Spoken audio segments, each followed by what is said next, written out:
Sir వచ్చేది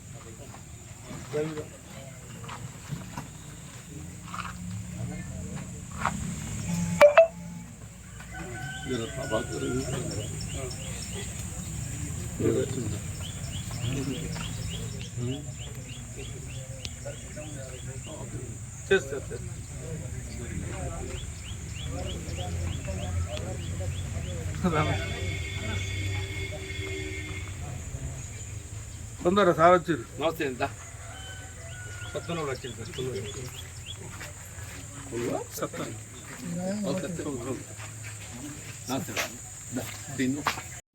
ఒక ప్రత్యేకత. అందరు ఏదైతుందో ఒక రాష్ట్ర పార్టీ అధ్యక్షుడిని పిలువబడతాడు. కానీ కేసీఆర్ గారు ఏదైతున్నదో ఒక రాష్ట్ర పార్టీ అధ్యక్షుడిగానే కాకుండా తెలంగాణ రాష్ట్ర ఏర్పాటు ఉద్యమ నేతగా చెప్పంటాడు. వారి ఆలోచన, వారి కార్యదీక్షత, పట్టుదలతోనే తెలంగాణ రాష్ట్ర ఏర్పాటు కార్యరూపం దాల్చగలిగిందని చెప్పని చెప్పక తప్పదని చెప్పారు. నిన్నటి వరకు ఏది ఇస్తుందో రాజకీయంగా నాకున్నటువంటి ఒక సుదీర్ఘ కాంగ్రెస్ పార్టీ అనుబంధంతో వీళ్ళు భిన్నాభిప్రాయాలు కలిగి ఉండొచ్చు. కానీ ఏదైతుందో మారిన కాలంలో వీళ్ళ కాంగ్రెస్ పార్టీ ప్రభుత్వం అధికారాన్ని వచ్చి కూడా వీళ్ళు 20 మాసాలకి వెళ్ళి ఏదైతుందో వాస్తవం ప్రతి కాంగ్రెస్ కార్యకర్త ఒక దశాబ్ద కాలం కాంగ్రెస్ పార్టీ ప్రభుత్వం అధికారం రావాలని కోరుకున్నాడు. ఏ రాజకీయ పార్టీ అట్లే కోరుకుంటుంది. వచ్చిన తర్వాత ఫలాలు ఎవరికి దక్కాలి? ఆ 10 ఏళ్ళు ఎవరు కృషి చేస్తే వాళ్ళకి దక్కాలి. ఇలా 10 ఏళ్ళు ఎవరు కృషి చేసి నువ్వు వాళ్ళకి దక్కాల్సిన ఫలాలు ఏదైతుందో వాళ్ళకి దక్కకుంటే ఇదే ఇవాళ గడిచిన దశాబ్ద కాలం ఎవరైతే ఆధిపత్యంతో కాంగ్రెస్ పార్టీ కార్యకర్తలను అన్నాడు అనగదొక్కే ప్రయత్నం చేసిండో ఆయన కాజేయని పరిస్థితి ఎవరైనా భరిస్తారే? నాకు కూడా విధి లేని పరిస్థితి అని చెప్పంటున్నాను. నాకు కూడా విధి లేని పరిస్థితి చెప్పంటున్నా. ఒకవైపు ఏదైతుందో కార్యకర్తల హక్కులను కాపాడలేకపోయినా నాకు మానసిక క్షోభ, నేను అనుభవించాల్సినటువంటి ఒక అధికార పార్టీ అండదండలు ఏదైతుందో వేరే ఎవడు వచ్చి కాజేస్తుంటే ఎవరు కూడా సహించలేమని చెప్పట్టు. సరే 20 మాసాలు ఓపిక పట్టిన చివరికి ఏదైతుందో మొన్నటి మున్సిపల్ ఎన్నికలు దానికి పరాకాష్ఠకు చేరుకున్నది. వాళ్ళు ఎవరేమన్నా కానీ ఇప్పుడే మీరు సుభాష్ చెప్పిండు వీళ్ళు బీఫామ్లు ఎవరికి రావాలి? ఇవాళ మీరు అందరూ ఏమంటున్నారు? ఇలా మీ కష్టకాలంలో మేము బీఆర్ఎస్ పార్టీకి అండగా నిలబడుతున్నామయా. రేపు కేసీఆర్ గారు ఏదైతుందో జగిత్యాలకు వస్తుంటే మేమందరం వారి సభ జయప్రదం చేయాలని చెప్పని మీరు అందరు ముందుకు వస్తున్నారు. నిన్న ఏదో జగిత్యాలకి వెళ్ళి కొద్దిమంది మిత్రులు మీ జీవన్రెడ్డి గారితో కలిసి ప్రయాణం చేయటం లేదు, మరి మాకేమైనా ఇస్తారా సార్, మీతోనే ఉంటామని చెప్పని పోయారు. ఓట్ల ఉద్దేశమే కాదు, మేము ఆయనతో పోతలేము. ఆయనతో పోతే మాకు ఏం లేదు, 2 నెలలు పోరాటం చేయాలి ప్రజాక్షేత్రం లోపల. మరి 2 నెలలు మాకు ఓపిక అది లేదు. మరి మా మొన్న చూస్తావా అని చెప్పని పోయిండా. ఆయన ఏం చెప్పిండు? లేదు అట్లే లేదు, జీవన్రెడ్డి కూడా చూస్తా అని చెప్పిన మంచిగానే, నేను జీవన్రెడ్డి కూడా మంచిగా చూస్తా అని చెప్పిన, ఆయన ఓపిక లేకుండా పోయిండు అని చెప్పంటాడా. నిజమైన పదవుల కాంక్ష వరకు ఉన్నట్టయితే ఓపిక పడదు కావచ్చు. నేను పదవుల కాంక్ష వరకు ఉన్నట్టయితే ఓపిక పడదు కావచ్చు. కానీ పదవి కంటే ఏదైతుందో ఆత్మ అభిమానం ముఖ్యం అని చెప్పంటాను. పదవి కంటే నాకు ఆత్మ అభిమానం ముఖ్యం, ఆత్మ గౌరవం ముఖ్యం అని చెప్పంటాను. నా ఆత్మ అభిమానాన్ని కోల్పోయినప్పుడు, నేను ఆత్మ గౌరవాన్ని పొందలేకపోయినప్పుడు నీ పదవి అంటే పదవి ఇవాళ ఏదైతున్నదో అంటే నిజంగా కూడా అందరూ ఆశ్చర్యపోయినరు. వీడేం రాజీనామా చేస్తాడు, ఇట్లే పడి ఉంటాడని చెప్పనుకున్నారు. అధికార పార్టీ ఇంకా 2 సంవత్సరాలు ప్రభుత్వం కొనసాగుతుందని తెలిసి కూడా పార్టీని వదులుకోవడం మామూలు విషయం కాదే. నవ్వుడు కొద్దిమంది మిత్రులు చెప్పిండ్రు, ఓ 6 నెలలు ఓపిక పడదాం సార్, ఇంకో ఏడాది చూద్దాం, తర్వాత చేద్దాం ఏంటి అని చెప్పాను. నేనన్నా పోరాటం అనేది ఏదైతుందో ఆదికెళ్ళి చేస్తేనే మనం ఎప్పుడు అవమానాలకు గురవుతామో అప్పుడే మనం దానికి ఎదురు నిలబడ. మనం అవమానాలకు ఎప్పుడు గురైతే అప్పుడే దాన్ని ఎదుర్కోవాలి. అంతేగాని ఏదైతుందో అవమానాలు సహించి భరించి మళ్ళీ ఏమైనా దొరుకుతుందో చూసి అప్పటికి ఏదైనా దొరకకుంటే అప్పటికేద్దామని చెప్పంటే జనం అంత అమాయకులానే. జనం అమాయకులు కాదు, మనగడు తెలియగల్లో వాళ్ళు, మనగడు తెలియగల్లో అని చెప్పంటాను నేను. మన సమయానికి మనం స్పందిస్తేనే మనకు ఆ గౌరవం తక్కువదని చెప్పంటాను.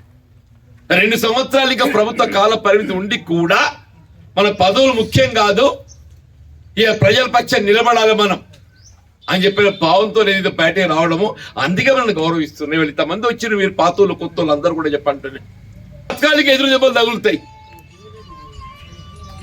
వీళ్ళు మొత్తం రాజ్యాంగంలో చెక్ పవర్ ఉన్నది, కేవలం ఎవరికి?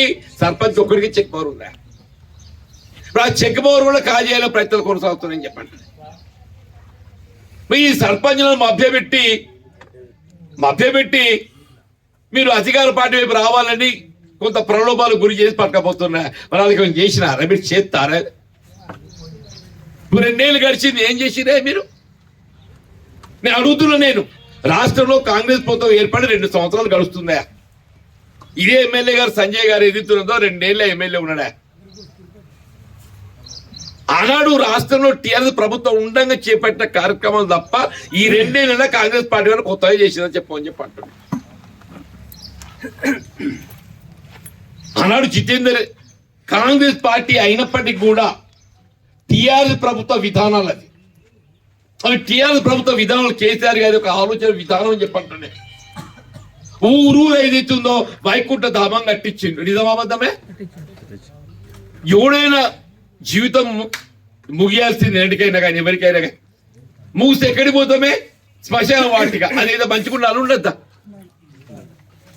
పెద్ద ఆలోచన చేసి ఏదైతుందో మొత్తం ప్రతి గ్రామంలో ఒక వైకుంఠ ధామ నిర్మాణం చేయాలని చెప్పని దానికి కార్యరూపం ఇచ్చిండు. నిజమాబద్ధమన్నా? ప్రతి ఊళ్ళో చెత్త చెదారం ఏదైతుందో గ్రామం పరిశుభ్రంగా ఉండాలని చెప్పంటే ఒక ట్రాక్టర్ కొనుగోలు చేయాలన్న. గ్రామ పంచాయతీ కొంత ఆర్థిక భారం అయింది, అయినప్పటికీ కూడా చెప్పిండు ఆర్థిక భారం అయినప్పటికీ గ్రామం పరిశుభ్రంగా ఉండాలని చెప్పారంటే ఒక ట్రాక్టర్ ఉండాలి. ఇవాళకి అవే ట్రాక్టర్లు పనిచేస్తున్నాయి, ఇవాళకి అవే ట్రాక్టర్లు పనిచేస్తున్నాయి అని చెప్పంటున్నా. నిజమాబద్ధమే? కేసీఆర్ ప్రభుత్వం అధికారం ఉండగా చేసిన సూచనకు అనుగుణంగా కొనుగోలు చేసిన ట్రాక్టర్లు ఇక గ్రామం ఏదైతుందో పరిశుభ్రంగా ఉండడానికి చెత్త చెదారం ఏదైతుందో తీసుకుపోయి మళ్ళీ ఆయనే నిర్మాణం చేసిన డంపింగ్ యార్డ్లే. డంపింగ్ యార్డ్ కూడా ఎక్కడికి పోయి? కేసీఆర్ ఆలోచనే కదా. ఊళ్ళో ఒక డంపింగ్ యార్డ్ కట్టిండే. ప్రతి గ్రామంలో అందరికి కనిపిస్తుంది ఇదేదో ఏదో వైకుంఠ ధామం అట, డంపింగ్ యార్డ్ అట, ట్రాక్ అని. నిజంగా కూడా చెప్పంటారు ఎంత కార్యక్రమాలు. ఇవాళ గ్రామాలు ఏది ఇస్తుందో పచ్చదనం కూడా పెట్టి దాన్ని ఏమంటారా? పల్లె ప్రకృతి వనం. పల్లె ప్రకృతి వనం. నిధులు ఎన్నో రీజెస్ కానీ ఎన్నో రీజెస్ నిధులు అయినప్పటికీ అవి సద్వినియోగం కావాలి. సద్వినియోగం కావాలని చెప్పి ప్రతి గ్రామంలో పల్లె ప్రకృతి వనం అని చెప్పి ఏర్పాటు చేసిండే. వీళ్ళందరినీ పట్టుకొని రాజశేఖర్ గారి దగ్గర పోతే ఒక్కటే మాట వెంటనే నేను చెప్పిన మొత్తం రాష్ట్రంలో ఒక మండలం లోపల 2 కళాశాలలు మంజూరు ఇచ్చింది కేవలం సారంగపూర్ మండలం మాత్రమే చెప్పంటారు. అందులో బీర్పూర్ మండలం కాలేదు, ఇంకా గుట్టావలో కాలేజ్, గుట్టివలో కాలేజ్. తర్వాత మర్యాసి గారు ఎంపీ అయినాక ఏదైతుందో అక్కడ కళాశాల భవనం కట్టినాం, ఇక్కడ కళాశాల భవనం కట్టినాం అని చెప్పంటారు. జీవితాలు గుర్తుండే విధంగా పనులు చేయాలని చెప్పంటున్నాం. జాగ సమకూర్చినాం. మరి చేస్తే పని ఏదైతే గుర్తుండే విధంగా ఉండాలని చెప్పంటారు. ఇలా సరే అందరూ మనకు సహకరించాలి, రావాలని కోరుతున్నారు. కొంతమంది ఏదైతుందో ప్రభుత్వ ఒత్తిడిలో గుర్తుందో కారణం ఏదైనా కావచ్చు, రాలేకపోని ఊరి కోసం ఆగుతాదే రాజ్యం. నేను రాకున్నా ఆగది. నేను వస్తున్నానంటే నాకు అవకాశం దొరుకుతుంది. కేసీఆర్ తోడు నిలవాలి, వారితో కలిసి ప్రయాణం చేసే అవకాశం దొరుకుతుంది. నేను అదృష్టవంతుడు అంటున్నాను, నేను అదృష్టవంతుడు అంటున్నాను. నేను రాకుండా ఆగుతుండే, బీఆర్ఎస్కి వెళ్ళి అది నడుతుండే. నేను కలవడంతో ఏదైతుందో మరింత ఉత్సాహం వచ్చింది, నీ కలవడంతో మరింత ఉత్సాహం వచ్చింది అని చెప్పంటున్నాను.